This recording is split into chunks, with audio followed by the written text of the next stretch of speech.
kalau cuma datang, sholat, pulang, nah itu belum sempurna nilai-nilai value yang melekat pada subuhnya. Sholatnya sah, dapat pahala, cuman sampai pahala saja. Keberkahan subuhnya nggak dapat dengan sempurna. Kesuksesan mungkin, kebahagiaan belum tentu. Mengapa subuh? Ada apa dalam subuh? Dan bagaimana seorang yang menunaikan salat subuh dipandang berhasil salatnya oleh Al-Quran dan hadis-hadis Nabi Muhammad SAW.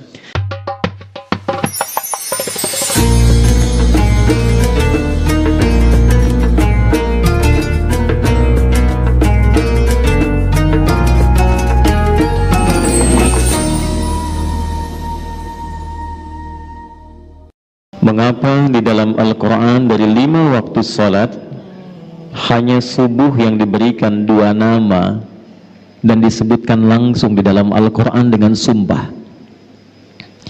Dan mengapa dengan itu semua para sahabat Nabi sampai berebut untuk menunaikan salat subuh dan berjamaah di masjid, sehingga seorang sosok sepuh yang bahkan matanya sudah tidak bisa melihat, Abdullah bin Abi Umi Maktum radhiyallahu ta'ala anhu, itu sangat ditekankan oleh Nabi ketika berkonsultasi meminta kelonggaran dalam menunaikan salat subuh. Jadi beliau ini ahli masjid, jeda satu salat ke yang lainnya sering i'tikaf, maghrib ke isya ditunggu sehingga nanti saat pulang itu bisa telah sempurna menunaikan jamaah. Zuhur ke asar ditunggu, tapi subuh tidak mudah karena matanya oleh Allah ditutup dari perbuatan maksiat. Ini sering saya tampilkan bahasa halus ini untuk mengarahkan pada diksi yang sering manusia katakan buta. Saya lebih melihatnya sebagai anugerah Allah yang matanya ditutup dari peluang maksiat sehingga ringan hisabnya di akhirat nanti. Anda bisa bayangkan jarak rumah ke masjid itu tidak terlampau dekat, mata tak bisa melihat. Masjidnya jangan dibandingkan dengan al-musabbihin, jauh dari kemegahan. Tiang-tiangnya hanya pelepah kurma, atapnya itu daun-daun kurma yang kalau panas pasti kepanasan sampai ke dalam, kalau dingin pasti kedinginan, kalau hujan pun itu basah. Karena di antara hadis tentang Lailatul Qadar dalam Sahih Muslim itu, di antara tandanya Nabi melihat dalam mimpi ketika sujud, bangkit dari sujud dan salam, itu terlihat bekas-bekas bagian tanah di keningnya. Konsultasi pada Nabi SAW, ya Rasulullah, aliyya rukhsah, atau kama qala, ya Rasulullah, boleh enggak saya diberikan toleransi untuk sholat subuh aja? Bisa nggak saya tunaikan di rumah? Kondisinya punya over, mata sulit melihat, pendamping tidak dimiliki, jarak ke masjid juga tidak terlampau ideal. Boleh nggak diberikan keringanan saya sholat di rumah? Nabi tidak langsung membenarkan, tapi juga tidak melarang. Yang paling menarik adalah Nabi mengonfirmasikan dengan satu isyarat panggilan salat. Nabi menyampaikan, au kama qala, atasma'ul adzan, engkau masih mendengar azan tidak? Maka beliau menjawab, bala ya Rasulullah, ya saya dengar. Dan ingat, azan itu panggilan konfirmasi iman yang langsung dibuka di Al-Quran itu dengan kata iman dan menggunakan adatul hasri, huruf pembatas innama. Quran surah ke-8 ayat kedua, innamal mu'minuna alladzina idza dzukirallahu wajilat qulubuhum. Orang beriman itu gampang kata Allah mengukurnya. Ciri pertamanya, kalau kita ingin mengetes dan melihat apakah kita masih punya iman, kata Allah, coba dengarkan ketika disebutkan nama Allah, diperdengarkan di telinga kita. Dalam bahasa Arab telinga itu disebut udhun, jamaknya disebut azan. Jadi azan itu bukan sekedar panggilan untuk sholat, tapi azan itu sekaligus diperdengarkan di telinga kita untuk mengonfirmasi apakah dalam perpindahan waktu setiap hari itu, lihat desainnya, setiap perpindahan waktu dalam sehari. Subuh baru bangun tidur, pindah ke siang, pindah ke sore, menjelang malam, sampai menjelang tidur, diperdengarkan di telinga kita. Apakah masih ada getaran iman tidak dalam jiwa kita? Maka ketika disebutkan nama Allah, idza dzukirallahu, kalau diperdengarkan disebutkan nama Allah, Allahu Akbar, Allahu Akbar, itu otomatis kalau imannya ada, getaran itu muncul. Dan itu beda, tidak sama getarannya dengan getaran cinta misalnya. Beda dengan getaran ketika orang Medan di jalan lihat polisi razia tuh. Lain. Allahu Akbar, Allahu Akbar, ya Allah sudah azan. Nah, itu getaran iman. Atasma'ul adzan, kata Nabi, apakah engkau masih bisa mendengar adzan? Bala ya Rasulullah, saya dengar. Perhatikan kalimatnya. Madumta tasma'ul adzan fa'addiha fil masjid. Selama engkau masih bisa mendengar adzan, berusahalah optimal agar mampu menunaikan subuh itu berjamaah di masjid. Jadi Pak Jamal, gerakan subuh berjamaah itu termasuk sunnah yang dilestarikan sejak era Nabi. 15 abad yang lalu itu sudah Nabi kuatkan tentang gerakan subuh berjamaah. Pertanyaannya kenapa? Belum pernah dengar kan gerakan zuhur berjamaah? Ya. Ini Ustaz Dul di Aceh punya Masjid Arafah khusus untuk subuh. Saya tadi tanya, kenapa nggak ada zuhur Mina, asar Muzdalifah, subuhnya Arafah? Kenapa ada subuh berjamaah?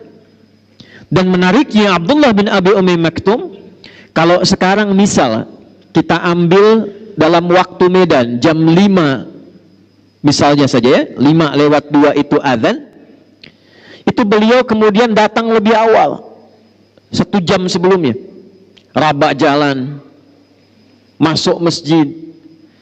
Biasa yang kita dengar yang azan itu siapa di zaman Nabi? Bilal bin Rabah. Sejak peristiwa motivasi Nabi itu, peristiwa tentang gerakan subuh, khusus azan subuh itu Abdullah bin Abi Umi Maktum. Sampai 2 kali azannya, ya, azan untuk motivasi supaya siap-siap ke masjid, itu Nabi meminta Abdullah bin Abi Umi Maktum sebelum tiba waktu subuh azan. Itulah sejarahnya kenapa azan subuh 2 kali dari Madinah sampai dengan ke Mekah sekarang. Saking pentingnya subuh, cuman subuh yang azan 2 kali plus Jumat kan diantaranya. Tapi yang di era Nabi terjadi itu, di era Nabi itu subuh. Dari sejak itulah kemudian Abdullah bin Abi Umi Maktum azan sebelum subuh, sekitar 30 menit sebelum subuh. Setelah itu baru kemudian datang jamaah persiapan, barulah Bilal bin Rabah azan tepat di waktu subuh masuk. Pertanyaannya, mengapa subuh? Ada apa dalam subuh? Dan bagaimana seorang yang menunaikan salat subuh dipandang berhasil salatnya oleh Al-Quran dan hadis-hadis Nabi Muhammad SAW. Ini yang akan kita bahas di pertemuan subuh ini, dan mudah-mudahan Allah mudahkan kajian kita insyaallah. Nah, jadi yang tadi mukaddimah ya, sekarang kita masuk isinya. Bismillahirrahmanirrahim. Semua ibadah yang kita tunaikan, baik itu salat, zakat, puasa, umrah dan haji, di dalam Islam menariknya itu semuanya ada maknanya. Bukan bacaan biasa, bukan gerakan biasa, dan bukan nama biasa. Kita ambil langsung dalam sholat. Ini bukan dari takbir sampai salam, sekedar gerakan, bacaan, salam, tutup, selesai. Sholat itu tidak hanya sampai situ, tapi ternyata dari semua gerakan dan bacaannya itu punya makna. Dan dengan makna inilah Nabi bimbing sahabat-sahabat utama sampai mereka jadi orang hebat di zamannya, di semua profesinya. Anda bisa bayangkan, dari sholat saja yang modal pakaian berbisnis itu bisa jadi orang paling kaya di zamannya. Yang saat kami riset secara serius, itu Abdurrahman bin Auf saja dikonversi ke masa kini, asetnya itu sampai 72.000 triliun dari sholat. Itu hanya mengamalkan makna berdiri. Amr bin As itu membawa rombongan dari Afrika Utara, jalan dari Mesir, Libya, Tunisia, Maroko, Aljazair sampai ke Syam di Syria. Itu semua tempat yang dilewati, tidak ada perang, tidak ada paksaan, masuk Islam. Dan dahsyatnya bukan sekedar masuk Islam, tapi tempatnya maju dan berperadaban. Sampai Afrika Utara itu jadi provinsi di masa Musa bin Nusir, gubernurnya Musa bin Nusir, provinsi, pangdamnya Tariq bin Ziyad. Dan dengan kehebatan itu, dari Iberia, Andalusia, Spanyol, Portugal, cuma datang minta bantuan, dikirim panglima pada saat itu dengan beberapa pasukan, itu bisa yang paling dahsyat membangun Spanyol, membangun Portugal, Iberia, Andalusia, sampai punya peradaban 7 abad. Itu dari sholat. Anda bisa bayangkan. Dan dahsyatnya, semua nama yang melekat pada sholat itu bukan nama biasa. Kenapa subuh namanya? Kenapa fajar? Kenapa siang bukan sholat nahar? Padahal siang bahasa Arabnya nahar. Kenapa sholat zuhur? Kenapa sore bukan sholat masa, tapi sholat asar? Kenapa maghrib bahkan isya? Isya itu kan sholatnya malam. Kenapa bukan sholat lail, tapi sholatul isya? Dari 5 ini kita ambil 1 saja, karena kita ada di waktu subuh. Hari ini kita akan ungkap nama subuh dan fajar. Jemaah sekalian, sholat subuh ini menjadi menarik karena 2 namanya, dan cuma satu-satunya dari semua sholat yang 5 waktu disebutkan dengan 2 nama dalam Al-Quran, dan keduanya menggunakan sumpah. 1, fajar, yang imam tadi kita bacakan, wal fajr walayalin ashr. Perhatikan baik-baik, nanti ada rahasia dalam surah ini. Orang yang mampu memahami ayat ini, menunaikan salat di waktu fajarnya dengan semangat fajar, Allah akan muliakan hidupnya, Allah akan bebaskan dari kefakiran, diberkahi kalau punya jabatan, diberkahi kalau punya harta, dan ditutup hidupnya dengan husnul khatimah, ditampakkan surganya sebelum wafatnya. 2, di Quran surah ke-81 At-Takwir di ayat ke-18, was-subhi idza tanaffas. Orang yang mampu memahami ayat ini, Allah akan jadikan semua aktivitasnya tertata, terukur, ringan dan sukses saat dilakukan. Ini yang menyebabkan Nabi langsung komen tentang subuh. Dan ingat, kalau Nabi sudah komen, umatnya tinggal like and subscribe. Jangan komen lagi. Ya. Allahumma barik li ummati fi bukuriha. Ya Allah, jika ada umatku memiliki gerakan subuh, senang ke masjid, senang menunaikan jamaah fajar, mohon sempurnakan berkahnya untuk umatku itu. Itu langsung doa Nabi itu. Baik. Sehingga Nabi sebelum masuk waktu subuh, waktu fajar, diabadikan nanti dalam satu hadis yang diriwayatkan oleh sahabat junior, keluarga dekat beliau, ringkar A1 Ahlul Bait, Ibnu Abbas radhiyallahu taala anhuma. Didokumentasikan riwayat ini oleh Sunan Abu Daud dalam kitabnya Sunan Abu Daud nomor hadis 1367. Saking pentingnya subuh, Nabi persiapan dengan sempurna, merencanakan semua agenda saat bangun dari tidurnya. Kita mulai subuh. Apa itu subuh? Halo? Tiap hari sholat subuh belum tahu apa itu subuh? Ayo, 1 juta yang tahu. 2 juta. Yang ngasih Pak Wali, bukan saya. 5 juta. Ini serius. Nah, udah waktu habis. Subuh itu bukan pagi pada asalnya.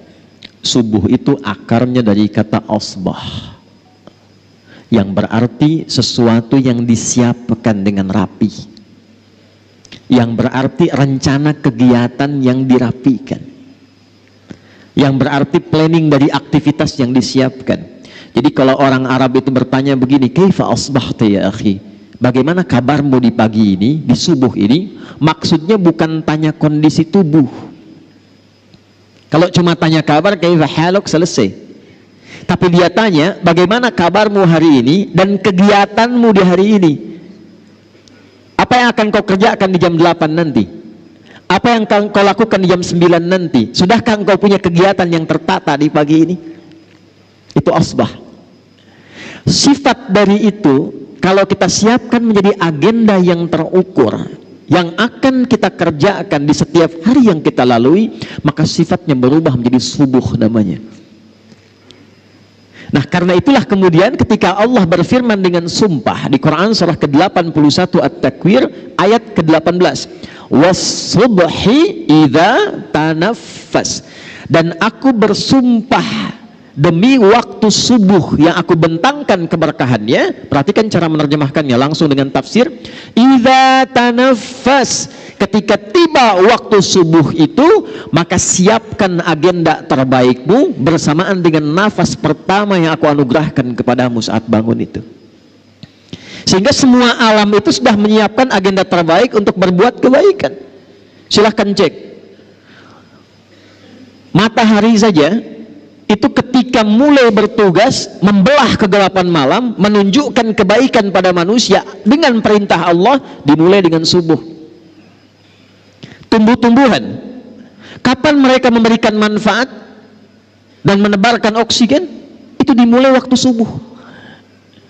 Saya waktu di Belanda kemarin, berapa waktu lalu saya di Belanda, di Utrecht, kami ditempatkan di satu villa dengan alamnya yang sangat indah, udaranya bagus, bawahnya itu kanal-kanal indah.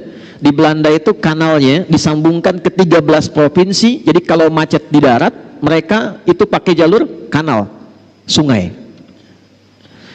Pak, saya tes keluar sebelum subuh ke balkon, hanya untuk mengecek udara. Belum segar, Pak. Lalu saya tunggu. Begitu tiba waktu subuh, waktu Utrecht di Belanda, begitu tiba waktu itu berubah udaranya dari yang tadinya agak pengap, padahal tumbuhan banyak karena masih karbon dioksida. Begitu tiba subuh, tiba-tiba berubah semua, segar, nyaman, indah. Was-subhi idza tanaffas. Anda bisa bayangkan, mohon maaf, begitu subuh tiba matahari sudah beramal saleh. Begitu subuh tiba tumbuhan sudah beramal saleh. Begitu tubuh tiba, hewan sudah beramal saleh, ayam sudah berkokok, binatang sudah bertasbih. Mereka sudah punya giat, rencana kegiatan yang disiapkan, dan mereka tidak dihisab. Dikembalikan kepada umatnya Nabi Muhammad SAW. Kita yang dihisab, kita yang beraktivitas, khususnya kita yang muslim yang sudah punya iman, setiap bangun dari tidur ditanya oleh Allah dengan sumpah, hei Adi Hidayat, dari bangun ini, rencana apa yang sudah engkau siapkan untuk dieksekusi di hari ini? Jadi sebetulnya nggak boleh ada orang Islam tuh bangun tidur nggak punya rencana hidup. Jangan sampai ditanya begini, jam 7 nanti apa yang dikerjakan? Belum tahu saya. Nah, itu belum subuhan. Apalagi bila dilakukan dengan berjamaah, tidak ada satu pun sahabat-sahabat Nabi yang belajar dengan Rasulullah SAW datang ke masjid menunaikan sholat subuh kecuali mereka sudah punya rencana yang disiapkan untuk dieksekusi hari itu. Pak Wali datang subuhan, rencana apa yang disiapkan di hari ini? Jam 7 ada di mana? Jam 8 kerjakan apa? Jam 12 ada di mana? Itulah subuh. Itulah sebabnya mereka berangkat menunaikan aktivitas dari masjid, Pak Musa. Itu rahasianya kenapa tunggu syuruk. Dan itu rahasianya mengapa syuruk itu sampai dijamin oleh Nabi, itu pahalanya senilai dengan umrah dan haji. Tapi bukan sudah umrah dan haji ya, awas jangan dipotong nih videonya nih. Bukan sudah umrah dan haji, jangan sampai ditanya mau kemana, musabihin, ngapain? Haji. Awas ya, awas nih, karena beberapa tempat nih sudah bergeser itu ya. Awas. Kenapa begitu besar pahalanya? Lihat kalimatnya di hadisnya, man shallal ghadata fil jama'ati, siapa yang mau bergerak menunaikan salat subuh berjamaah, thumma yaqudu yadhkurullah, lalu dia setelah subuh itu duduk berzikir kepada Allah. Nanti kita lihat rahasia zikir itu apa. Dia duduk berzikir kepada Allah, Thumma yusalli rak'ataini, kemudian dia menunaikan salat 2 rakaat fi bidayatid duha, saat tiba awal duha. Awal duha itu matahari naik melewati tempat terbitnya masyrik, lalu dia bergeser. Pergeserannya disebut isyraq, sifatnya disebut syuruk. Karena itu syuruk itu adalah awal duha. Duha itu punya 3 waktu: awal duha, pertengahan duha, akhir duha, dan rakaatnya bisa berbeda. Awal duha itu kata Nabi cukup 2 rakaat. Dia jangan terlampau soleh ya. Boleh lebih dari itu, boleh, tidak ada masalah, tapi intinya di 2 ini. Fakana alaihi ka ajri hajjin wa umratin. Kalau ada orang sholat subuh, lalu setelah itu dia berzikir, duduk, kemudian dia tiba waktu syuruk sholat 2 rakaat, itu baru bangun mau berangkat beraktivitas, dituliskan oleh malaikat, diperintahkan oleh Allah, tuliskan dia punya pahala senilai haji dan umrah. Lalu disebutkan oleh Nabi, sempurna, sempurna, sempurna. Kalau ada kata sempurna, sempurna, artinya masih ada nanti umat yang bertanya, masa sih? Ditegaskan di akhir kalimat, Nabi sudah tahu itu. Mungkin ada yang bertanya, masa iya sih dapat haji dan umrah pahalanya? Maka Nabi sebelum ditanya, sebelum orang meragukan, kata Nabi, sempurna, sempurna, sempurna, jangan pernah ragu. Pertanyaannya, zikir apa yang disiapkan dari subuh ke syuruk itu? Itulah jawabannya yang didapatkan di Sunan Abu Daud nomor hadis 1367. Imam Abu Daud nama aslinya Sulaiman, dari Sijistan, dikenal dengan Sulaiman As-Sijistani, tapi cintanya kepada hadis begitu luar biasa. Sampai hafal banyak hadis, lisannya begitu lunak membacakan hadis, bukan hanya sanad, matan, tapi statusnya. Jadi kalau ditanya, ya imam, ini hadis apa? Ini statusnya begini, ini sahih, ini dhaif, yang ini mungkar, yang ini matruk, ini maudhu, ini statusnya begini. Saking ringannya lisannya menyebutkan hadis, para ulama komen. Di antara yang komen itu Al-Imam Ibnul Qayyim Al-Jauziyah, jika ada Nabi Daud mudah melunakkan besi dengan tangannya, maka ini Abu Daud ringan melunakkan hadis dengan lisannya.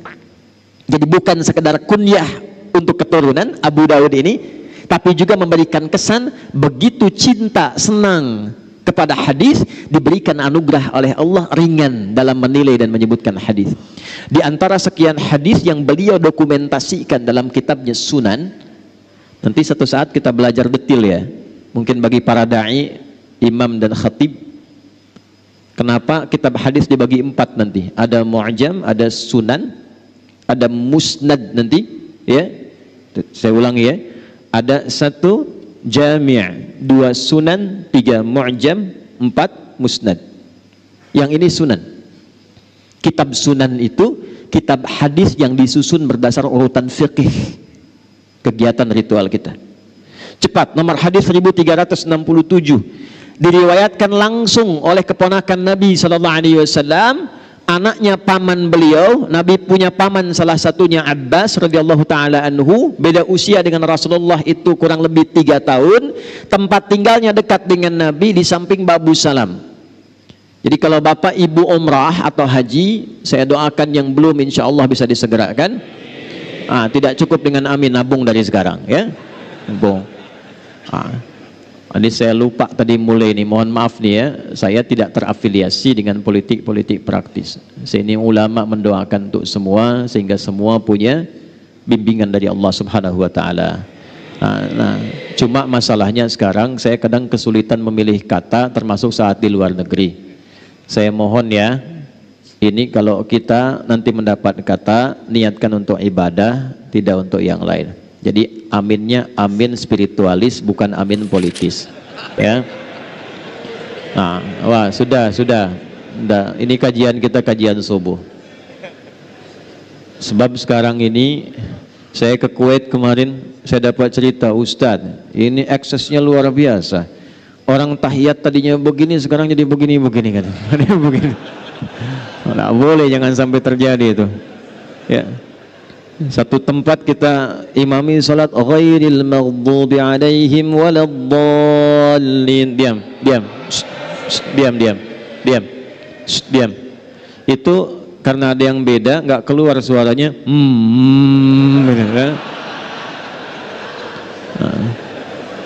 Dah, kita balik lagi. Saya ingatkan ya. Jadi kalau pilih kata atau apa ini nggak ada hubungan dengan politik yang lainnya. Posisi saya jelas. Saya mendoakan dan memberikan bimbingan. Ulama itu paku bagi bangsa. Supaya semua dapat hidayah. Kita nggak tahu siapa yang Allah pilihkan. Diam. Kalau enggak saya selesai. Ya, saya serius. Karena ini masjid untuk ibadah. Niat kita kesini untuk ibadah, bukan yang lain. Kalau mau politik di luar. Ingat ya. Saya ingin semua diikhlaskan oleh Allah sehingga siapapun yang terpilih Allah tetapkan diberikan hidayah oleh Allah Subhanahu wa taala. Ya. Ibnu Abbas.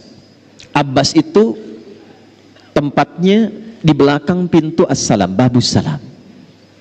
Jadi kalau umrah haji dari Zamzam belok ke kanan, nggak langsung lewat pintu 1, belok ke kanan, tandanya sampingnya ada bukit yang ada istana raja di atasnya.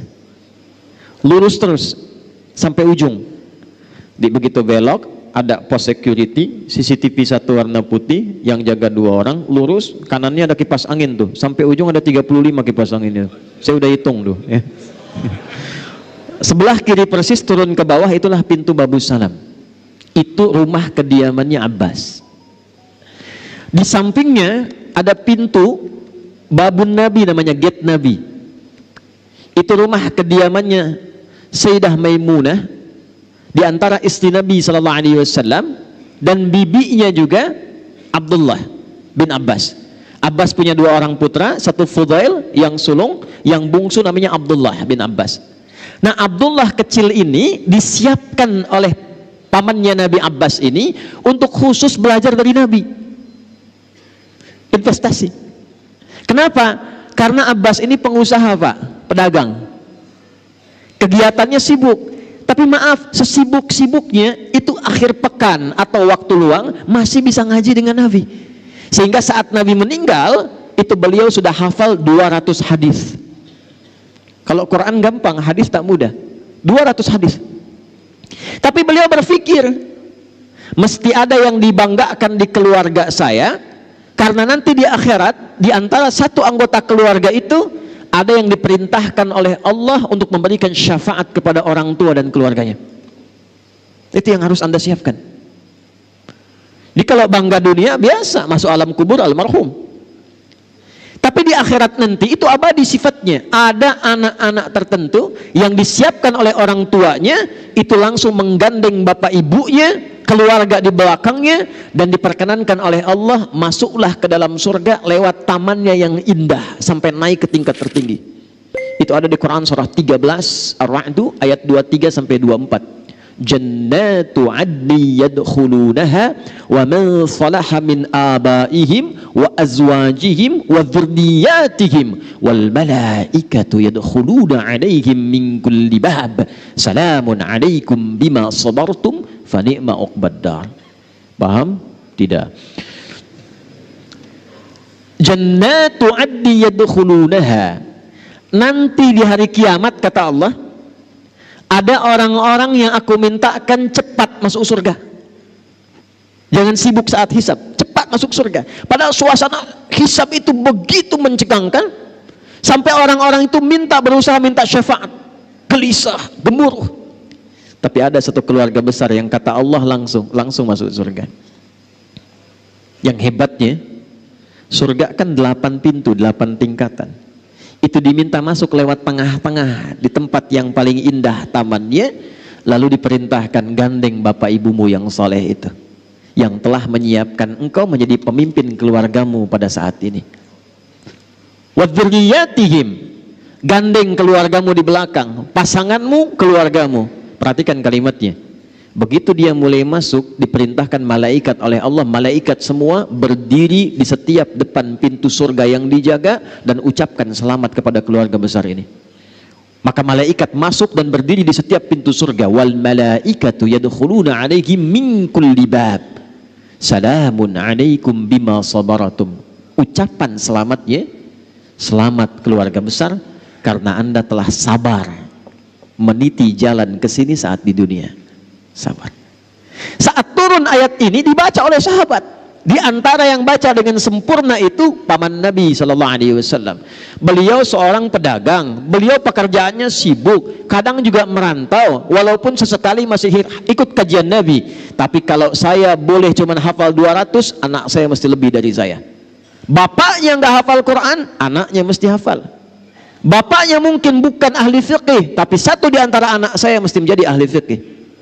Maka disiapkanlah Abdullah kecil ini yang usianya dari sejak dini 2 tahun, 3 tahun disimpan di majlis Nabi. Ketika anak ini dari kecil disimpan di majlis Nabi, tumbuhlah cintanya pada Rasulullah SAW. Kemana-mana ikut Nabi, penasaran dengan Nabi. Di antara saking penasarannya, beliau ingin tahu bagaimana bangun tidurnya Nabi sebagai persiapan subuh. Jadi hadis ini diriwayatkan oleh anak kecil yang belum balik. Saking cintanya dengan Nabi. Dan kelak nanti ketika Nabi meninggal, bapaknya Abbas tadi, bapaknya Abdullah hafal hadis 200, anaknya hafal 2000 hadis. Di antara hadis yang beliau hafalkan adalah apa yang akan saya bacakan ini. Qala an Ibnu Abbas radhiyallahu taala anhuma qala, hadis riwayat Ibnu Abbas. Ini tolong catat baik-baik ya. Ini rumus dalam hadis. Kalau Bapak Ibu teliti baca hadis, kalau ada jasa ayah kepada anak dalam mendidik, itu nama anak nggak pernah disebutkan dalam riwayat hadisnya. Yang disebutkan bapaknya. Pernah dengar Ibnu Umar? Pernah dengar Ibnu Abbas tadi? Yang kita tahu kan Ibnu Abbas, Ibnu Umar. Nama aslinya siapa? Ibnu itu anak laki-laki, Umar anak laki-lakinya Umar. Ibnu Abbas anak laki-lakinya Abbas. Nama anaknya nggak disebut, Abdullah nggak disebut. Kenapa? Untuk memberikan petunjuk pada umat di masa depan. Nih, ini seorang bapak hebat, seorang ibu hebat, bisa mendidik anaknya sampai sukses. Kalau anak sukses, bapak ibunya ikut dalam namanya. Bukan cuma pahalanya, tapi namanya pun akan dikenang. Ada anak pesantren hafal Quran, ngimami subuh misal di Masjid Al-Musabbihin, bacaannya bagus. Yang ditanya pertama kali, anak siapa tuh? Anak siapa? Maka kalau bapak ibu ingin dikenang jadi orang hebat, melintasi zaman, bukan cuma saat ini, 10 tahun ke depan masih orang tahu, 20 tahun ke depan masih orang tahu. Di akhirat namanya diviralkan oleh Allah, panggil lewat malaikat. Apa yang harus disiapkan? Investasikan satu di antara anak itu menjadi anak yang baik, yang dekat dengan Allah Subhanahu wa taala. Maka Ibnu Abbas mengatakan dari hasil pendidikan ayahnya, perhatikan kalimatnya. Kana Nabiyyu sallallahu alaihi wasallam, adalah kebiasaan Nabi sallallahu alaihi wasallam jika bangun di malam hari sebagai persiapan subuhnya. Fajalasa, duduk dulu. Kata Ibnu Abbas tuh kalau beliau tuh bangun tengah malam lebih sedikit atau pas atau kurang sedikit. Saya konversikan ke waktu Indonesia, kurang lebih patokannya jam 2 lah. Lewat sedikit, mungkin 2/4, setengah 3, atau kurang sedikit setengah 2. Itu kebiasaan Nabi bangun. Jadi saking pentingnya subuh, disiapkannya oleh Rasulullah bangunnya sebelum subuh. Saking pentingnya subuh. Dan jadi kebiasaan, kata Ibnu Abbas. Apa yang dilakukan oleh Nabi? Maka saat bangun itu beliau duduk dulu. Ini sunnah. Jadi bukan bangun langsung baca doa, bukan. Ya, bangun tuh duduk dulu. Dalam duduk itulah dibiarkan dulu darah mengalir, tenang dulu. Yang kedua, famasaha biyadihi min athari naumi. Beliau kemudian menggunakan bagian tangannya yang bersih untuk menghilangkan bekas kantuknya. Hilangkan dulu ngantuknya. Ya, jadi bukan bangun tidur langsung baca doa, tidak. Doa itu bagusnya dibacakan dalam keadaan sadar dan khusyuk. Bangun jam 2, ngantuk masih ada. Alhamdulillah nih. Ayana, sadar jam 6. Sadar dulu. Karena doa itu ketika dipanjatkan dalam keadaan sadar, diiringi dengan hati yang khusyuk, seketika jawaban muncul. Minimal ada getaran hati, ada ketenangan, konfirmasi dalam jiwa kita. Maka apa yang terjadi? Baru kemudian setelah sadar, hilang ngantuknya, ini yang pertama dilakukan. Kita kombinasikan dengan hadis Al-Bukhari dari dua orang sahabat, Mu'adz bin Jabal dan Jundub bin Junadah radhiyallahu ta'ala anhuma. Faqara'a, maka baru Nabi membaca doa. Perhatikan doanya. Alhamdulillahilladzi ahyana ba'dama amatana wa ilaihin. Pertanyaan saya, paham nggak maknanya apa doa itu? Ini sebetulnya komitmen awal kita menjalani hidup. Alhamdulillahilladzi ahyana. Ya Allah, terima kasih. Hamba memujimu dan bersyukur padamu yang telah memberi kesempatan hamba hidup di hari ini. Walaupun engkau bisa wafatkan hamba dalam tidur tadi, namun engkau perkenankan sesuai dengan ajal yang telah engkau tetapkan. Terima kasih ya Allah, diberikan kesempatan hidup lagi di hari ini. Alhamdulillahilladzi ahyana ba'dama amatana. Ini kuncinya. Wa ilaihin nusyur. Hamba berjanji ya Allah, hari ini akan mencari bekal terbaik dalam hidup supaya siap saat pulang. Jadi nusyur itu artinya menyebar untuk pulang. Kita saat mengatakan wa ilaihin nusyur, kita berkeyakinan selama ini beraktivitas, satu saat pasti pulang. Itu saat kembali kepada Allah. Pertanyaannya, apakah setiap yang pulang itu sudah menyiapkan bekal untuk pulangnya? Karena sifat pulang itu Pak, Bu, itu punya sifat senang. Ya, Bapak Ibu di Jakarta menjelang Lebaran, mau akhir Ramadan, pulang kampung senang tidak? Pulang ketemu keluarga senang tidak? Senang. Senang itu pulang kalau ada bekal. Saya tanya ada orang, kenapa tak pulang? Saya tak ada bekal Ustadz katanya. Tapi kalau dia sudah punya bekal, walaupun cuma pakai motornya bebek, itu bekalnya jadi singa tuh. Belakang kasih pelepah pisang, tambah lagi kemudian bacaan dus 1, dus 2, dus 3. Di belakang dekat knalpot dia tuliskan, aku pulang sayang. Dan di rumah dia kabari, ini miniatur kehidupan. Di rumah dia kabari, aku pulang nih, abang pulang katanya. Dan yang di rumah itu bisa menyiapkan bekal yang tadi telah disiapkan untuk datang, diganti dengan semua persiapan yang indah. Rumah dicat, kue-kue disiapkan, yang tidak ada jadi ada, dan cuma ada di Indonesia. Mohon maaf, itu kalengnya kaleng biskuit, isinya bisa rangginang. Saya tidak sebut nama supaya tidak endorse gitu ya. Nah itu miniasi dunia, makanya disebut Id. Id itu pulang. Innallaha la yukhliful mi'ad. Mi'ad itu waktu pulang. Tempat pulang disebut ma'ad. Innalladzi farada 'alaikal qur'ana laradduka ila ma'ad. Hei engkau yang sibuk, hei yang punya jabatan, hei yang punya kekayaan, hei yang merasa pintar, hei yang ini, hei yang itu, silahkan kau kerjakan apapun dalam hidupmu, tapi engkau pasti pulang. Quran surah 39 ayat 30, innaka mayyitun wa innahum mayyitun. Muhammad, engkau akan pulang dan umatmu pun semua akan pulang. Nah, ini mayit nih. Saya juga mayit, calon meninggal. Ya, antum mayit nih, meninggal tuh, meninggal. Waktunya bisa beda-beda, bisa antum duluan, saya belakangan bisa. Atau dibalik bisa terjadi, saya belakangan antum duluan bisa. Bisa. Ya, kan mungkin saja terjadi ya. Ya. Balik tuh. Apa yang Nabi siapkan supaya kita beraktivitas menjelang pulang? Itulah yang Nabi bacakan, faqara khawatim surah Ali Imran. Ini persiapan sebelum subuh. Di sini kita akan fokuskan bahasan kita. Maka Nabi menunjukkan, siapkan bekal dari 11 ayat terakhir surah Ali Imran. Itu kunci menjalani semua aktivitas hidup setiap hari. Saking pentingnya ayat ini dibacakan setiap hari oleh Nabi saat bangun tidur dan disiapkan untuk dieksekusi setelah keluar dari masjid sholat subuh.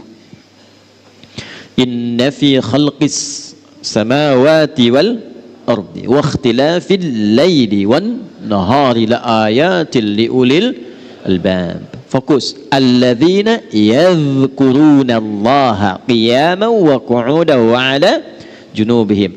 Masih ingat tadi setelah sholat subuh zikir menunggu syuruk kan? Dijawab di ayat ini, alladzina yadhkurunallaha qiyaman wa qu'udan wa 'ala junubihim wa yatafakkaruna fi khalqis samawati wal ard rabbana ma khalaqta hadza batila subhanaka faqina adzabannar. Belum selesai. Rabbana innaka man tudkhilin nar faqad akhzaita wa ma lidh-dhalimin min ansar. Belum selesai. Rabbana innana sami'na munadiyan yunadi lil imani an aminu bi rabbikum fa'amanna. Rabbana faghfir lana dhunubana wa kaffir 'anna sayyi'atina wa tawaffana ma'al abrar. Rabbana wa atina ma wa'adtana 'ala rusulika wa la tukhzina yaumal qiyamah innaka la tukhliful mi'ad. Sampai sini saja, sampai pulang. Ini saking pentingnya kita bacakan 17 kali dalam sehari. Di setiap waktu sholat fardu. Jadi gambaran kurikulum hidup ini yang kita kerjakan setiap hari, kita minta sama Allah dijaga istiqamah 17 kali dalam sehari. Anda bayangkan. 1. Inna fi khalqis samawati wal ardi wa ikhtilafil laili wan nahari la ayatil liulil albab. Saya cepat terjemahkan langsung dengan tafsir. Orang cerdas itu, orang pintar itu, orang yang paham esensi sesuatu, dia tidak akan hanya menikmati hidup, menatap langit dan menjalani kehidupan di bumi saja.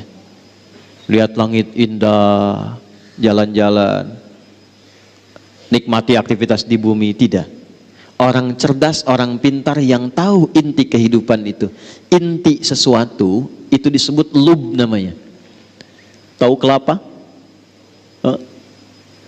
Ini Pak Wali itu, Pak Ijek, Pak Bobi, kemarin saya makan satu tempat di sini ada kelapa, tapi kelapanya Thailand. Kenapa nggak ada kelapa Medan? Ya, saya makan di Medan, kelapanya kelapa dari Thailand. Nanti ada hadis Nabi di ujung saya ingatkan tentang kondisi masa depan yang perkembangan teknologi semakin cepat. Supaya nggak lompat-lompat, saya urutkan dulu. Kelapa itu ada kulitnya nggak luarnya? Serabut ya. Setelah ketemu serabut, ketemu apa? Batok kelapa. Setelah ketemu batok, ketemu apa? Ada dagingnya ya. Nah, lalu air, kalau kita lihat kelapa di dalamnya itu kan ada daging halus tuh ya. Itu yang paling enak kan? Itulah lub namanya. Inti sesuatu, inti kelapanya, lub. Jamaknya disebut albab. Ada orang yang kalau disebutkan sesuatu paham, oh ini intinya. Arahnya ke sini. Itu ulul albab. Tapi ada orang yang dijelaskan sekali belum paham, 2 kali baru paham, daging kelapa. 2 orang disebutkan, yang satu paham, yang satu 3 kali belum paham-paham, batok kelapa. Disebutkan sesuatu, diarahkan, berjam-jam diberi arahan, nggak mau paham, serabut tuh namanya. Dan biasanya yang sering kejebak dengan serabut kelapa itu monyet. Coba lihat monyet tuh, sering kejebak dengan serabut kelapa. Jadi bedanya hewan dengan manusia, manusia itu didesain oleh Allah inti otaknya itu dan inti hatinya untuk cerdas dan pintar. Tidak ada manusia bodoh. Cuma di lagu ada band yang bandnya sudah nggak ada. Nggak ada manusia bodoh. Semua manusia diciptakan Allah pintar. Nah, tingkat tertinggi yang pintar itu disebut oleh Al-Quran dengan ulul albab. Siapa ulul albab ini? Tingkat tertingginya yang paham tugas dia dalam menunaikan kehidupan di bumi untuk pulang ke akhirat. Jadi kalau cuma mengumpulkan harta, berangkat gelap, pulang gelap, harta banyak, akhir pekan liburan, tunjukkan, bikin status, maaf, itu belum ulul albab, itu baru batok kelapa. Karena jahiliyah pun banyak begitu. Kalau cuma berebut, untuk dapat kedudukan, berebut sampai naik tingkat tertinggi, bangga dengan itu, pasang baligo besar-besar, hanya untuk mendapat kedudukan, bukan untuk menggunakannya pada yang baik, itu baru batok kelapa. Karena jahiliyah itu banyak mengerjakan demikian. Ketika Al-Quran turun dan ingin merubah orang-orang Islam jadi orang pintar, orang bermanfaat, orang berbahagia, orang sukses, maka turun ayat. Orang pintar itu orang yang paham esensi kehidupan, untuk apa dia ada di dunia dan bagaimana dia cara pulang meninggalkan dunia. Maka apa yang dia lakukan? Alladzina yadhkurunallah. Maka dia berkonsultasi, tersambung kepada pencipta langit dan bumi. Ya Allah, kenapa saya diciptakan? Apa tugas saya? Untuk apa saya menjalani kehidupan di bumi ini? Qiyaman wa qu'udan wa ala junubihim. Ya Allah, berikan pedoman pada saya saat saya berdiri, jalan, lari, apa yang harus saya kerjakan. Saat saya duduk, bagaimana saya harus lakukan. Saat saya tiduran pun bagaimana tidur yang baik. Karena itu Anda tidak akan pernah temukan pedoman yang lengkap dari berdiri sampai tidur, bahkan caranya dan doanya, kecuali dalam Islam. Coba saya tanya ya, bangun tidur ada doanya nggak? Ada caranya. Mau tidur ada doanya nggak? Ada caranya. Ada. Pertanyaan saya, cara bangun tidur dengan cara akan tidur sama tidak? Doa bangun tidur dengan doa mau tidur sama tidak? Doa itu bukan sekedar menjadikan aktivitas jadi ibadah, tapi isinya petunjuk bagaimana menjalani aktivitas itu. Ini perkara minum nih, ini langsung saya contohkan ya. Perkara minum. Di Islam tuh sampai diatur. Bagaimana cara minum yang baik? Idza quddimat ta'am. Adinda kata Nabi, jika makanan hidangan, minuman sudah dihidangkan di hadapanmu, khudh biyaminika ma yalik, ambil dengan tangan kananmu. Yang paling dekat denganmu, yang paling dekat. Jadi kalau jus jambunya jauh, yang dekat itu air minum biasa, atau wakal saja. Karena itu bu, kalau ibu masak menghidangkan, maksud hadis ini, ibu harus kenal dengan anggota keluarga, dia suka apa. Kalau dia suka ayam, dekatkan dengan ayam. Kalau dia suka ikan, dekatkan dengan ikan. Jangan dia suka ayam, di depan dikasih jengkol. Sehingga jauh dia ngambil ayam. Saya punya teman orang India, orang Pakistan, saat di Tripoli. Qadarullah kan kalau kita makan di piring besar itu Pak. Ya, makan sama-sama. Jadi begitu mau makan, si India ini depannya ayam, Pakistan cuman nasi biryani depannya, ayamnya nggak ada. Jadi kambing ayam depan yang India, Pakistan pinter, diajak ngobrol yang Indianya, akhi bla bla bla bla, dia putar piringnya begini pelan-pelan tuh. Begitu ayamnya sudah di depan dia, kambingnya depan dia, dia mau siap makan, rupanya India pun putar. India pintar, dia bilang sama kawannya Pakistan, ya akhi, udid dunya ila qurratiha. Kawan, kita kembalikan dunia pada porosnya. Dia putar lagi dulu. Kita kembalikan dunia pada porosnya. Ya. Maka apa yang dilakukan pertama kali? Ya Allah bimbing kami. Seperti apa kami beraktivitas? Perhatikan kalimatnya. Kalau engkau terkoneksi dengan Allah secara baik, maka tidak ada kegiatanmu satu pun kecuali dibimbing oleh Allah. Bimbingan itulah yang datang lewat doa. Sehingga semua doa kita itu beda-beda. Itu ada isinya. Ambil yang paling dekat dengan kita, lalu samillah, sebut nama Allah. Bismillahirrahmanirrahim. Ada seorang ulama kita itu gak mau viral dan jarang ketemu orang. Itu kalau sudah menghadapi makanan minuman, beliau itu memakai pakaian terbaiknya, tidak pernah pakai kaos oblong. Makanan, lalu sisir yang rapi. Setelah itu baru dinikmati. Muridnya lihat, berapa kali selalu begitu. Ketika ditanya, ya Syekh, Tuan Guru, kenapa engkau ketika mau makan minum tampilanmu begitu rapi? Kata beliau, bukan karena makanannya, tapi saya berterima kasih dan bersyukur kepada Allah yang telah memberikan anugerah rizki itu kepada saya.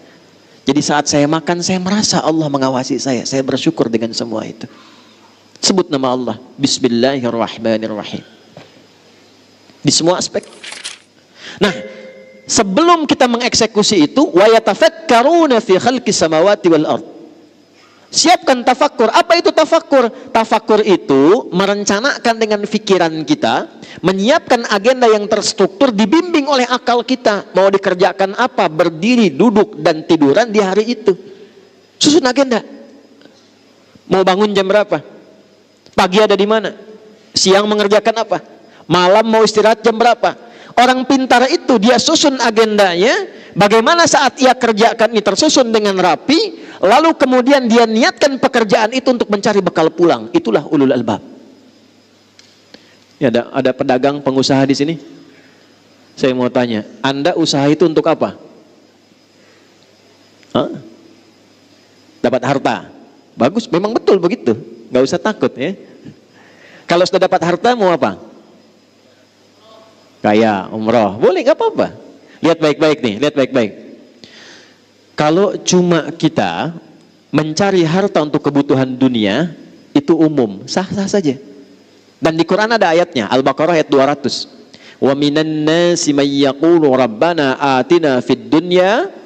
Bukan, kalau belum hafal diam dulu. Wa ma lahu fil akhirati min khalaq. Ada orang-orang itu yang hidupnya lelah dia untuk mencari dunia, untuk dunia aja, tapi akhirat gak dapat apa-apa. Nah, yang ideal itu ada orang yang dunianya dia bahagia, akhiratnya pun dia mulia. Dunia sukses, kaya, punya kedudukan, ilmu luas, luar biasa. Akhiratnya pun luar biasa, juara dia.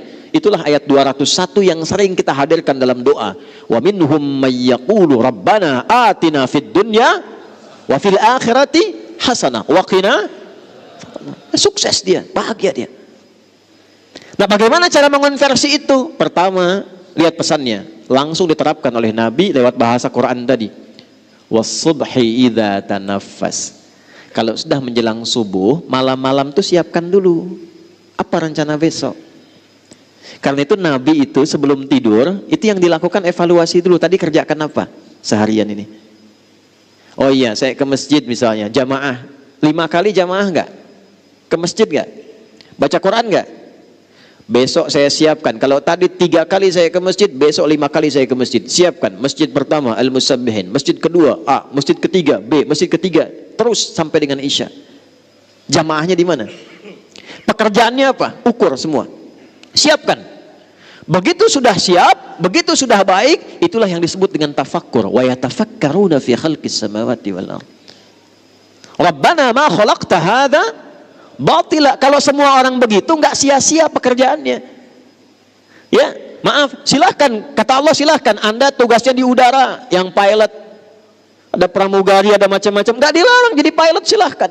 Jadi astronot silahkan. Yang penting itu jadi pilot yang terukur. Jadi astronot yang punya rencana yang baik. Siapkan dari sekarang. Anda tugas di lautan silahkan, ada nelayan misalnya, ada bakamla jaga, silahkan. Tapi siapkan apa yang harus Anda lakukan saat akan berangkat ke lautan, itu punya rencana yang jelas. Di daratan juga demikian. Setelah itu, ini yang hebat. Ini yang hebat. Iringi semua kegiatan itu dengan persiapan sampai akhirat. Satu, kata Allah, jangan sampai engkau berbuat maksiat dan kerusakan dalam pekerjaanmu, karena neraka itu lebih keras ancamannya dibandingkan dengan keadaan dunia. Rabbana innaka man tudkhilin nar faqad akhzaita. Susun rencana yang baik, niatkan ikhlas untuk kemanfaatan. Jangan sampai terancam dengan neraka. Apa diantaranya? Maaf, 2 sumbernya. Neraka itu cuma 2 sumbernya.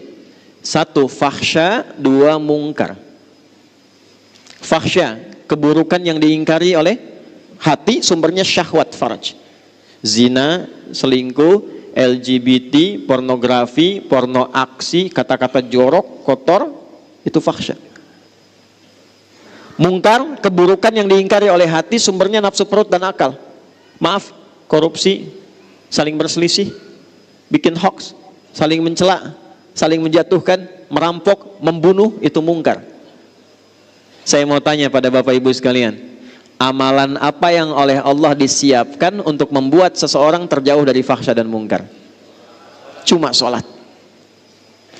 Ada di Quran surah 29 ayat 45. Innas sholata tanha anil fahsya wal. Jadi standar sholat itu bisa merubah seorang jadi baik. Standar sholat yang paling pokok. Jadi kalau orang sholat pasti baik. Nah, karena sholat itu otomatis, kalau orang sudah sholat pasti jadi baik. Sholat itu sifatnya taat, lawan taat maksiat. Tak ada orang sholat itu bermaksiat, tak ada.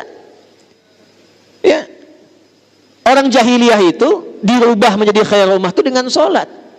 Itu standar, artinya standar biasa. Subuh itu standarnya lewat dari situ, melebihi standar. Kalau orang sholat subuh bukan cuman baik, tidak cukup menjadi orang baik, Kalau ingin merubah sesuatu berkemajuan, jadi hebat, mencerahkan, jadi maju, jadi sukses, harus punya rencana.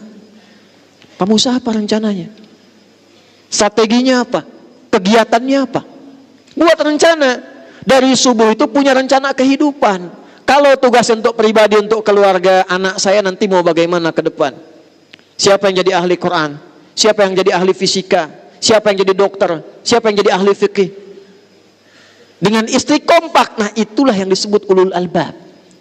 Kalau amanahnya lebih luas, RT, RW misalnya, sampai ke lurah, camat, sampai ke wali kota, sampai ke gubernur, sampai ke atas lagi, maka disiapkan rencananya dengan sifat-sifat tugas kerjanya. Di Sumatera Utara ini bukan cuma bicara siapa yang kemudian naik jadi pemimpin, tapi apa yang akan dilakukan setelah kemudian Allah berikan amanah itu. Mitigasikan. 33 kabupaten ini kekurangannya apa? Masuk hadis Nabi. Perhatikan. Sayati alaikum zamanun aw kama qala, akan datang satu masa nanti. Ditandai dengan taqarubuz zaman, waktunya begitu cepat berlalu. 1 tahun kayak sebulan, sebulan kayak sepekan, sepekan kayak sehari, sehari saya sekilatan. Pada saat itu terjadi, taqarubul aswaq, pasar mudah diakses. Dulu ibu ke pasar tuh pakai angkot, Bu. Turun belanja. Sekarang klik di handphone, barangnya datang. Jadi benar yang Nabi sampaikan terjadi. Pasar mudah diakses. Tapi saat yang bersamaan, yantashirul kadzib, manipulasinya banyak. Benar kayak salah, salah kayak benar. Orang mulai tipu-tipu. Dan tipu-tipunya karena ada perkembangan teknologi, pindah dari offline jadi online. Sekarang banyak tertipu dalam online. Dulu judi itu offline, sekarang judi online. Sampai Zeus bingung ikutan judi itu. Saya bingung kalau di jalan tuh, lihat ini ke Banten, lihat Spiderman minta-minta. Transformer sudah di jalanan sekarang minta sumbangan. Di Medan masih manusia silver ya, di Banten tuh Spiderman turun ke bawah minta sumbangan. Zeus ikutan judi kan. Memang dunia ini sudah kacau sekarang. Tantasyirul fitan. Ya, fitnahnya makin banyak. Jadi kalau kena fitnah biasa saja. Memang kata Nabi fitnahnya makin banyak, berarti nabinya benar. Syukur itu. Cuman yang mesti dilakukan apa? Sambut hadis Nabi itu. Ketika dipertemukan seperti ini, jangan diam. Tidak ada sholat subuh di zaman Nabi kecuali semua jamaah saling kenal satu dengan yang lainnya. Sehingga yang sakit tidak bisa ke rumah sakit ketemu dokter. Al-Musabbihin bikin satu gerai. Dokter-dokter ada database-nya. Yang sakit datang konsultasi, tak perlu ke rumah sakit, dapat obat generik. Yang lapar datang, pulang-pulang kenyang. Oh, ini ada sarapan tidak nih subuh ini? Cuma tanya, Pak, cuma tanya. Yang haus datang, pulang. Yang tidak punya pekerjaan, ada database. Wah, ini yang punya usaha, konsultasi. Selesai. Itulah subuh. Karena itu sifatnya gerakan. Gerakan itu bergerak, beraktivitas. Jadi kalau cuma datang, sholat, pulang, nah itu belum sempurna nilai-nilai value yang melekat pada subuhnya. Sholatnya sah, dapat pahala, cuman sampai pahala saja. Keberkahan subuhnya nggak dapat dengan sempurna. Kesuksesan mungkin, kebahagiaan belum tentu. Jadi ada sukses saja, ada bahagia saja, ada sukses dan bahagia. Sukses saja disebut dengan fauz, saya akhiri. Bahagia saja disebut dengan, awas hati-hati, fariha. Ya, kalau sukses dan bahagia disebut dengan falah namanya. Saya ulangi, falah namanya. Ini saya pilih ya. Coba pilih. Kaya tapi gelisah atau miskin tapi tenang? Pilih.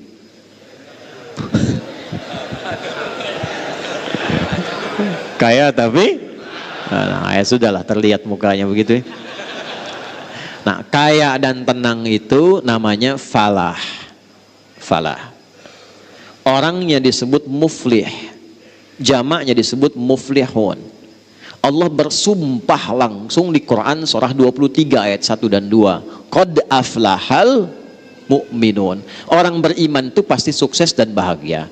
Apa amalan yang mengantarkan pada sukses dan bahagia itu? Ayat 2. Alladzina hum fi salatihim khashi'un. Kalau salatnya khusyuk, maka supaya khusyuk dipanggillah dia dengan kata falah dalam salat.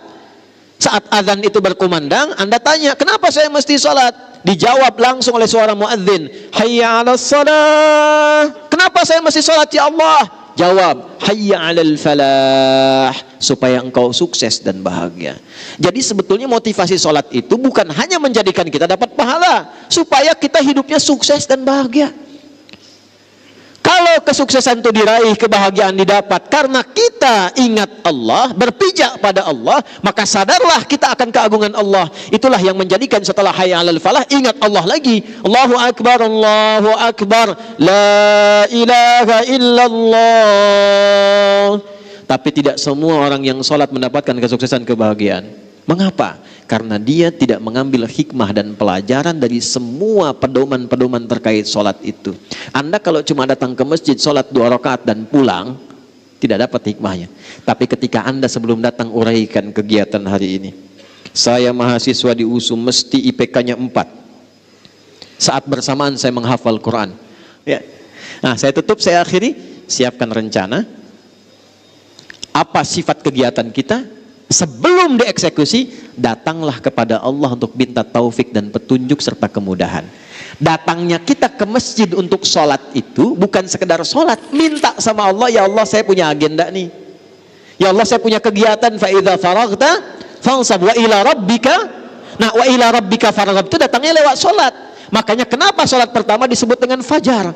Karena ada pancaran dalam tubuh kita merespon panggilan Allah. Allahu Akbar, Allahu Akbar. Sudah subuh nih, siap ya Allah saya datang. Datang dengan agenda, sujud kita minta, ya Allah mudahkan urusan saya, lindungi pekerjaan saya, berkahi hidup saya, sayangi keluarga saya. Urutkan. Itu yang dimaksudkan. Itulah kemudian Allah bersumpah di surah Al-Fajr, wal fajr walayalin wasyaf'i wal. Tiap tahun mesti begitu sampai ketemu puncak tahun. Sehari ke-10 di bulan Idul Adha. Nah, qasam di Quran surah 89 sumpahnya itu wal fajri, di situ kata para ulama tentang keutamaan fajar saat Idul Adha. Tapi maksudnya berlatih setiap tahun supaya setiap pagi itu begitu aktivitasnya setiap tahun sampai ketemu Idul Adha, sampai ketemu Idul Adha. Kalau bisa dikerjakan, saya tutup. Tidak ada satupun orang yang dapat rezeki kecuali puas.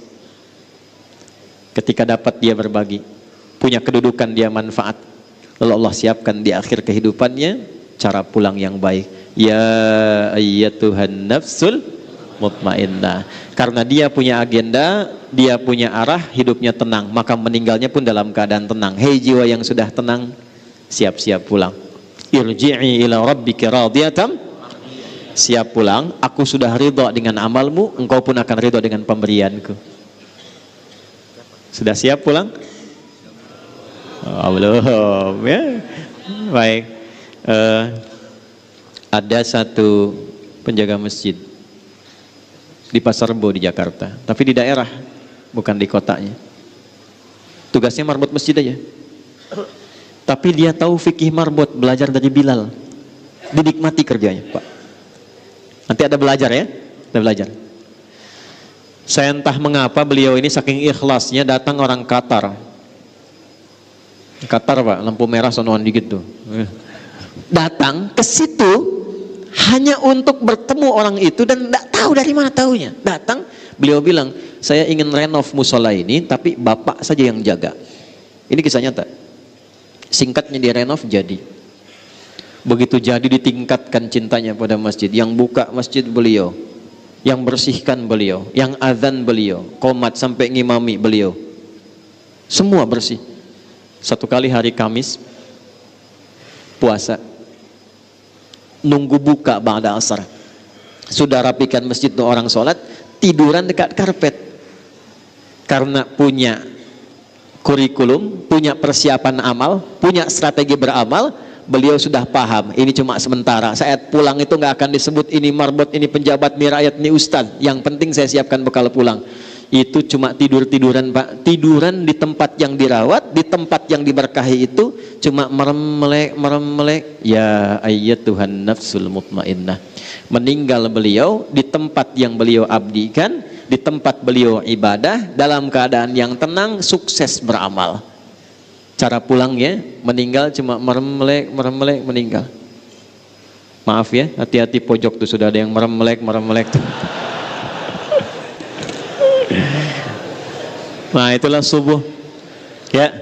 Jadi saya tidak menginginkan kita mengerjakan sesuatu tapi kita tidak paham apa yang dilakukan.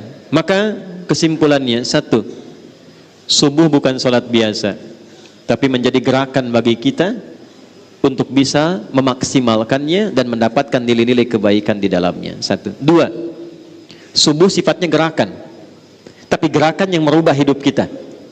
Makanya baca lagi surat Al-Fajr tadi, maaf ya, yang tadinya buruk perilaku, yang gak suka berbagi, yang jelek sifatnya, yang suka bertindak yang kotor dengan lingkungannya, itu ketika datang subuh berubah dia. Yang cari-cari harta sibuk sekarang berubah bagaimana bisa mengolah hartanya dengan baik. Ini datang subuh, jangan lihat banyaknya, tapi dari yang banyak ini saat pulang, siapa yang bisa menanamkan pada dirinya untuk berubah menjadi pribadi yang lebih baik. Dua. Tiga, subuh itu salat jamaah dengan bisifati ta'aruf, saling mengenal. Kalau bisa digerakkan, wali kota di level gubernur naikkan. Subuh itu untuk yang muslim kenalkan, jangan cuma datang, bikin program kenalan. Kalau bisa bikin database nih, ya Pak Jamal, masjid ini punya database minimal dari warga sekitarannya, kenalkan. Nanti wali kota, gubernur, macam-macam kunjungan, kenalan. Itu kalau sudah begitu, nggak ada masalah-masalah yang didapatkan di masyarakat kecuali tuntas karena kenal langsung di lapangan. Nah, itulah ilmu belusukan Nabi yang ditiru oleh Umar pada masa itu. Sehingga ketika Umar jadi khalifah, jadi pemimpin, itu sudah biasa dengan belusukan dan tidak bawa kamera. Ya, karena masa itu belum ada. Masa itu belum ada. Kalau ada ya dipakai juga untuk dokumentasi dan nyampaikan ke masyarakat bahwa ini program kita. Ya, bukan untuk bikin status. Jamaah juga begitu tuh, foto-foto macam-macam, ya. Nah, niat innamal a'malu bin. Nah, yang terakhir ini yang paling penting, subuh membuat kita semakin bersaudara. Semakin mencintai, menyayangi. Saya tutup, Nabi tidak pernah melihat dalam subuh kecuali sebelum sholat beliau tengok siapa di saf mana jamaah-jamaah itu, sampai Nabi tahu siapa yang ada di posisinya. Saya akhirnya dengan singkat, seorang jamaah di sayap kanan hilang di era Nabi. Nabi tanya, mana si fulan? Belum ketahuan ya Rasulullah. Tunggu sampai dekat ke akhir habis sholat subuh. Ini kisah nyata. Karena waktunya mau habis, diputuskan sudah kita mulai sholat. Begitu selesai sholat gak ada, kita tengok ke rumahnya, datang disusuri, ternyata ya Allah ya Rabbi, ketemu rumahnya agak jauh, yang tersisa hanya istrinya. Ditanya, aina zaujuk, kemana suamimu? Ya Rasulullah, dia telah kembali kepada Allah, meninggal. Itu sampai dicari, ditemukan sudah meninggal. Nabi cari. Nabi bilang gini, ada yang aneh enggak sebelum meninggal? Tidak ya Rasulullah, cuma dia bilang begini, ya Allah, kenapa kau enggak makin jauh? Ya Allah, kenapa bukan yang baru saja? Itu aja yang saya bingung ya Rasulullah. Kata Nabi, bukan. Dia itu sebelum meninggal ditampakkanlah pahala sholatnya yang sering dia lakukan ke masjid itu, dalam subuh khususnya. Ditampakkan. Jadi bukan berarti kita sia-sia, nanti sebelum meninggal kebiasaan kita ditampakkan. Kalau yang rajin tuh amal soleh ditampakkan amalnya, sehingga itu yang membuat kita tenang. Lalu dia melihat ternyata jalannya itu dihitung, banyak pahalanya. Dia berkata, ya Allah, kenapa nggak makin jauh lagi aja masjidnya sehingga makin banyak pahalanya. Satu waktu di musim dingin dia keluar pakai baju double, di jalan ada yang kedinginan saat akan berangkat ke masjid. Dia copotlah baju yang luar, dia pakai yang dalam tuh yang baru, yang luar yang lama. Begitu diberikan, keluar pahala ditampakkan sebelum wafat. Dia berkata, ya Allah, kenapa yang enggak baru saja yang saya berikan, kenapa harus yang lama? Karena pahalanya berbeda. Salat, itulah janji Allah, ya ayat Tuhan nafsul. Dan tempatnya ayat itu di surah Al-Fajr.